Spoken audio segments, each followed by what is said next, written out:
I want to talk about the sanctity of women. We are amazing, made in God's image, and we are able to create a little human inside us. Wow! That teeny weeny human has its own unique DNA, and its heart starts beating by 3 weeks inside us. By 2 months from conception, it's fully formed. By 5 months, many beings can survive outside the womb. But with this great gift comes responsibility. Women have sanctity and dignity, and so do our babies. Beware of anyone trying to dehumanize us or our babies by suggesting they are unwanted. It can sound convincing, but hang on in there. It leads to death.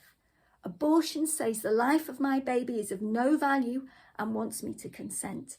My baby is not unwanted, it's loved as I am loved.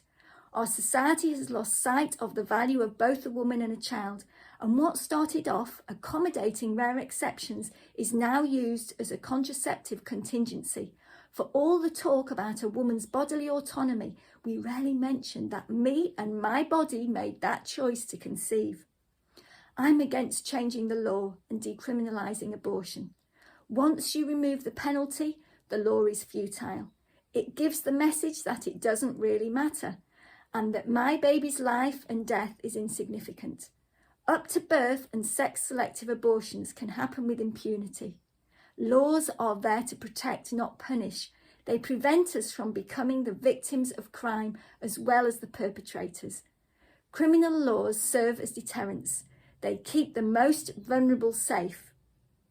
Dehumanisation happens when we are persuaded that certain people don't matter. Sometimes we find it hard to cope, but we would not take our toddler or teenager to hospital and request their termination. So why do we treat babies differently? I believe all of us are entitled to equal rights. Carla Foster and her baby were victims of pills by post. Convenient and readily available pills gave a vulnerable woman like Carla the message that it didn't really matter. So she took the abortion pills when her baby was not long due and had the heartbreak that ensued. A prison term is the least of her agony. Decriminalisation is not the solution. The problem is societal attitudes towards women.